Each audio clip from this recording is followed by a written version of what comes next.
Hello and welcome back. This is David from the Personal Finance Squad. We just finished up with section 8.2 covering the minimum payment.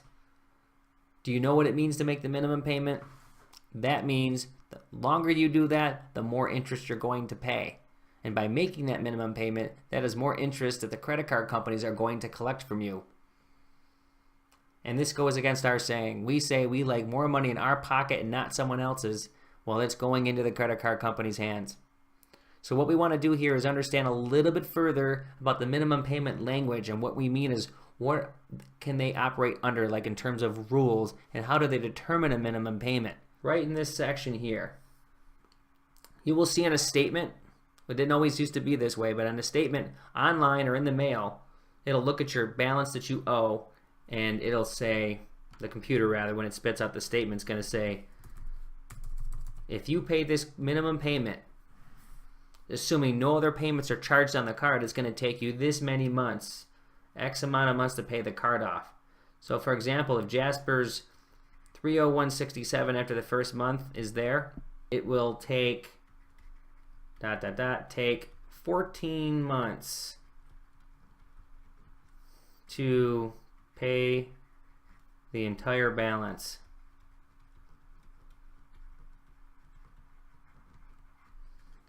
That's assuming at the time.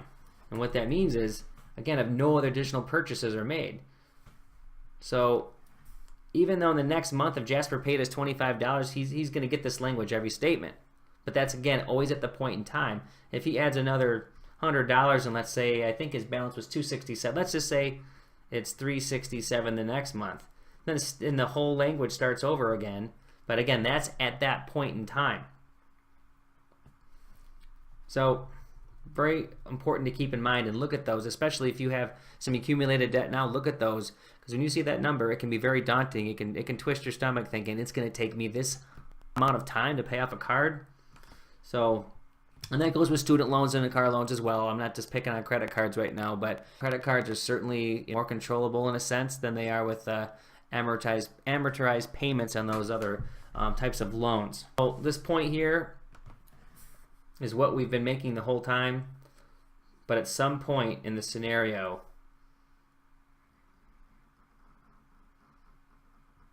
you will never pay back the balance because your purchases will exceed the interest in the actual minimum payment. So that's why credit card companies want you to keep making the minimum payment. They collect interest, you never pay off the balance, it keeps cycling through. In fact, this other piece here is not so important until today in terms of information, because it doesn't apply, but actually at one point, credit card companies even allowed for negative amortization. Negative amortization says that, in this case, credit cards accumulated interest, and the interest wasn't enough to be covered by the minimum payment. So therefore, as long as you kept making payments, your negative amortization would rise, your total balance would rise, because you weren't making enough at least to cover the interest. You have to remember that minimum payments are designed to cover enough so that you will eventually pay the card off. But if you have negative amortization, what we're saying is an example that, let's say $28 was collected in interest for a cycle. However, the payment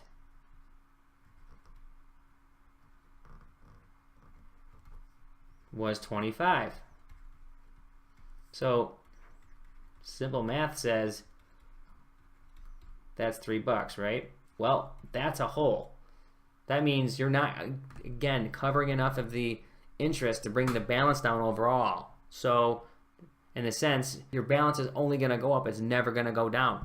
Assuming, you make not even any more charges. You won't catch up to it. So it's a horrible practice. It was banned, but negative amortization is one of the reasons that people went bankrupt in the financial crisis, the housing crisis, and credit cards are certainly laid as a part of that. You cannot have negative amortization. It is a horrible term. It starts off with the word negative. So that in itself should tell you, do not be in any situations with negative amortization. So you may see other language on the credit card statement, such as if the balance is less than $25, your minimum payment will equal the balance. So what we're saying here is if you have anything less than 25, even if it was $1, which makes no sense, but if it was $1, the min payment would be 25. Now they're saying that the minimum payment will be greater of $25 or 1%. So you're going to pay $25 no matter what. However, if the 1% is more than $25, then you will pay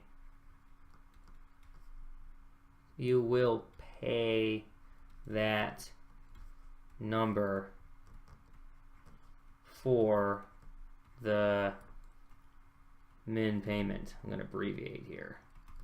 So we're going to see an example in a second where it shows just that.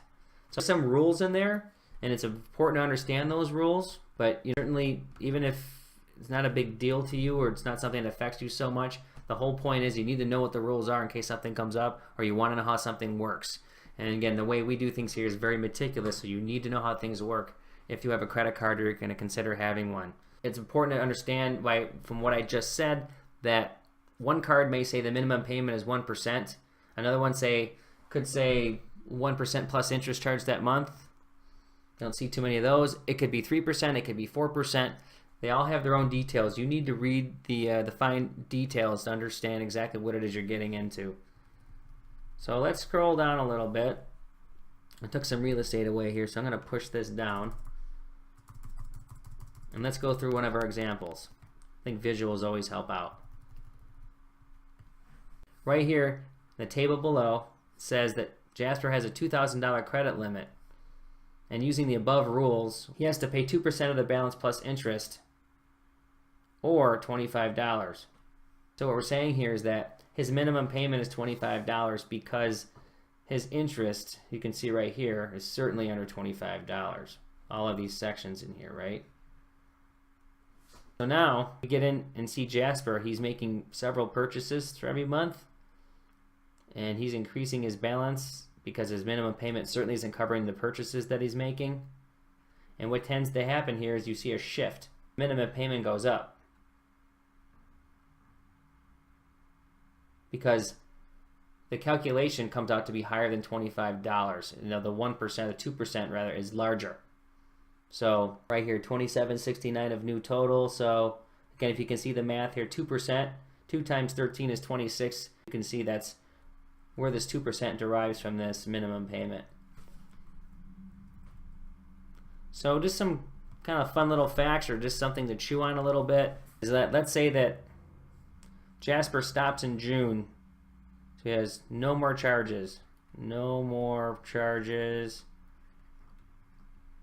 in June. Okay, and he says I'm going to make no additional purchases. So if Jasper just makes the minimum payment, it will take him 94 months to pay the card off. Think about that, 94 months. That is almost 8 years. Now, he will only accumulate $669.09 in interest, bringing his total to $2,669.09. So another way to look at it is it's 2,861 days, 408 weeks, or 23 cents a day in interest. Now, again, that's not a whole lot, but think of the time. You've carried a balance. He charged total of $2,000.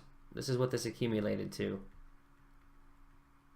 And at the time he stopped making purchases, he only owed $1,752.74, and it took him 94 months to pay that out. That's what it would actually be in reality. That's mind-blowing. That's crazy. And again, these are small balances. We haven't even dealt with the numbers when people owe 16 grand or 30. There's people who owe money like that. When including principal plus interest, that's 93 cents a day. So we're really saying to pay the whole card off at $2,669, it takes him 93 cents a day for 2,861 days. So if I had to pay for parking every day for $1, for example, then let's say just to put in the meter to go to work, After a while, I feel like, I'd rather not put this dollar in every single day, even though that it's a dollar. In essence, if you really think about this, which is that performing the math, the credit card company made 33% on its money. And that's just one card at $2,000 in charges total. You start adding up all these accounts out there. These companies are making money, and they have a right to. So the other little nugget maybe just to think about, or just, again, this is just for a little fun. You can see a daily cost column in here in a credit card. So really you can think of it that it really only costs you $28 average a month, which makes sense that you have $25 here for a minimum payment. And over the next several months that you don't see here, it slightly goes up. So it's just an average. So, or $339 yearly, but maybe for a local health club, like these are from Jasper's budget actually. An electric bill is 98 cents a day. Electrical $1.64. The funny thing is the thing that is the coffee shop is $3.50. So it's more than double the electric bill per day. So you can see that drinking coffee from like a Starbucks of the world is a lot more money when you start to add it up. Okay, so that's going to stop for this section. We're going to get into making more than the minimum payment. So we're still talking about minimum payments, but we're going to see the effect of actually paying more than what they're asking you to, and how it'll really benefit you if you are indeed any sort of credit card debt. So thanks for joining, and we will see you in the next video.